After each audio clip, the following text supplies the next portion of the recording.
안녕하세요 여러분. 오늘은 우리가 흔히 먹는 간식이자 건강식으로 알려진 고구마에 대해 이야기해 볼까 합니다. 고구마가 건강에 좋은 식품이라는 건 이미 알고 계실 텐데요. 그런데 고구마를 언제 어떻게 먹어야 효능을 최대한으로 끌어올릴 수 있을지, 또 고구마와 함께 먹으면 오히려 건강에 해가 되는 식품이 있다는 사실을 들어보셨나요? 오늘 이 영상에서는 고구마의 놀라운 효능부터 올바른 섭취법, 그리고 궁합이 맞지 않는 식품들에 대해 꼼꼼히 짚어보면서 여러분의 건강 지식에 도움을 드리려고 합니다. 그러니 채널 고정하시고 끝까지 집중해주세요. 먼저 고구마가 건강에 좋은 이유부터 살펴볼까요? 고구마의 주요 효능.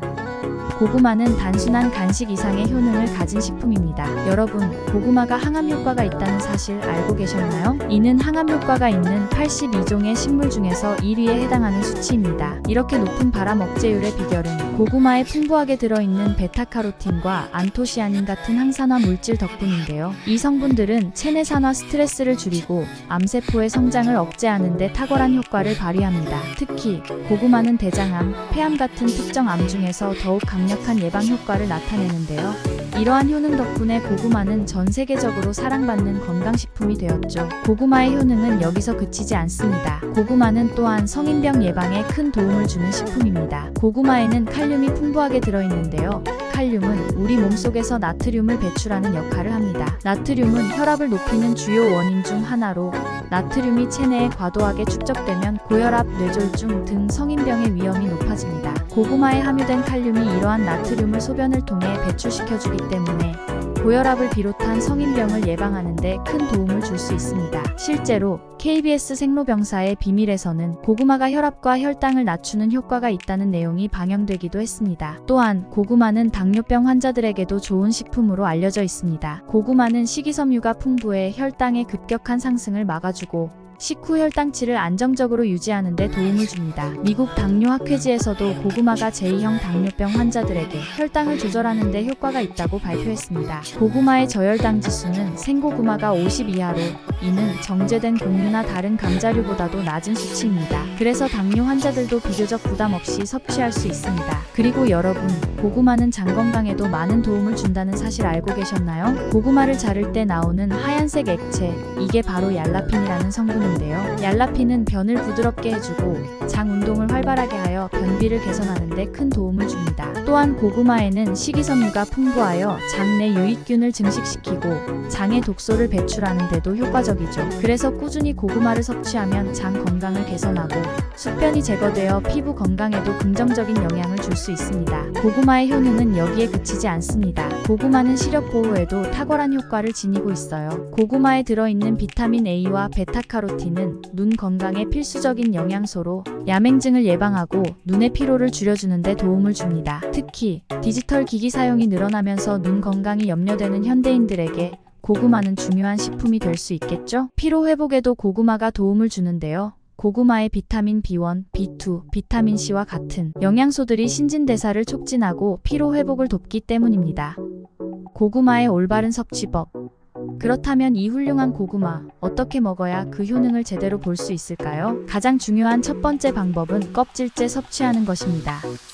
고구마의 껍질에는 베타카로틴, 비타민, 안토시아닌 등의 영양소가 더 많이 함유되어 있어 껍질을 벗기고 먹으면 중요한 영양소를 놓칠 수 있습니다. 특히 고구마 껍질은 알칼리성으로 체질을 중성이나 약산성으로 조절하는 데 도움을 주기 때문에 껍질째 먹어야 그 효과를 최대한으로 누릴 수 있습니다. 또한 고구마는 아침에 섭취하는 것이 가장 좋습니다. 고구마는 섬유질이 많아 소화 속도가 느리고 오후나 저녁에 섭취할 경우 소화불량을 일으킬 수 있습니다. 특히 당뇨 환자나 류머티즘 환자들은 오후 12시 이후에 섭취할 경우 고구마의 당 성분이 체내에 축적될 수 있으므로 가능한 오전 중으로 섭취를 끝내는 것이 좋습니다. 만약 아침 식사 대용으로 고구마를 드신다면 고구마와 함께 단백질이 풍부한 달걀, 우유 등을 섭취해 균형 잡힌 식단을 구성하는 것도 좋습니다. 그리고 또 하나, 고구마는 반드시 익혀서 섭취해야 한다는 점도 기억해주세요. 생고구마에는 트립신 억제제라는 단백질 소화 효소가 들어있어 소화에 부담을 줄 수 있습니다. 생고구마를 섭취하면 트립신 억제제가 단백질 소화를 방해해 위에 부담을 주고 장내 가스를 생성하여 소화불량을 일으킬 수 있습니다. 따라서 고구마는 찌거나 구워서 섭취해야 하며 군고구마처럼 지나치게 구울 경우 혈당 지수가 높아질 수 있으니 주의가 필요합니다. 고구마와 궁합이 나쁜 식품. 그럼 고구마와 함께 먹으면 안 좋은 궁합식품들은 무엇일까요? 먼저 생고구마는 앞서 말씀드린 것처럼 위장에 가스를 유발하고 만성 소화불량을 초래할 수 있으므로 피하셔야 합니다. 생고구마 속의 라피노스 성분이 장 속에서 발효되면서 가스를 생성하고 장 건강을 악화시킬 수 있으니 반드시 익혀 드시길 바랍니다. 또한 고구마와 땅콩은 함께 섭취하지 않는 것이 좋습니다. 두 식품 모두 탄수화물 함량이 높아 함께 먹을 경우 과도한 탄수화물 섭취로 이어질 수 있습니다. 이는 체내 지방 축적을 촉진해 비만을 유발할 수 있고 장기적으로는 대사질환으로 발전할 위험이 있습니다. 특히 다이어트를 목적으로 고구마를 섭취하시는 분들이라면 땅콩과의 궁합은 피하시는 것이 좋겠죠? 마지막으로 군고구마는 고구마를 섭취하는 방법 중에서도 가장 혈당 지수가 높은 방식입니다. 고구마를 구울 경우 수분이 증발하면서 당 성분이 농축되어 혈당 지수가 급격히 상승하기 때문에 특히 당뇨 환자나 고혈당증을 가진 분들은 군고구마를 피하는 것이 좋습니다. 만약 군고구마를 드시고 싶다면 적정량을 제한적으로 섭취하거나 단백질을 함께 곁들여서 먹는 것이 좋습니다. 고구마와 궁합이 좋은 식품. 반대로 고구마와 궁합이 좋은 식품들도 있습니다. 대표적인 식품으로는 사과가 있는데요. 고구마와 사과를 함께 섭취하면 장 건강을 개선하고 소화를 촉진할 수 있습니다. 사과 속의 펙틴 성분이 고구마의 소화를 돕고 장벽을 보호하여 장 건강에 시너지 효과를 발휘합니다. 사과와 고구마를 함께 넣어 만든 샐러드나 카레 등 다양한 요리로 활용하실 수 있습니다. 또 다른 좋은 궁합식품으로는 토마토를 들 수 있습니다.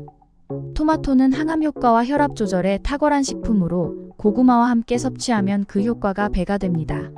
고구마 속의 칼륨과 토마토 속의 라이코펜 성분이 상호작용하여 나트륨 배출을 촉진하고 혈압을 안정화시키는 데 도움을 줄 수 있습니다.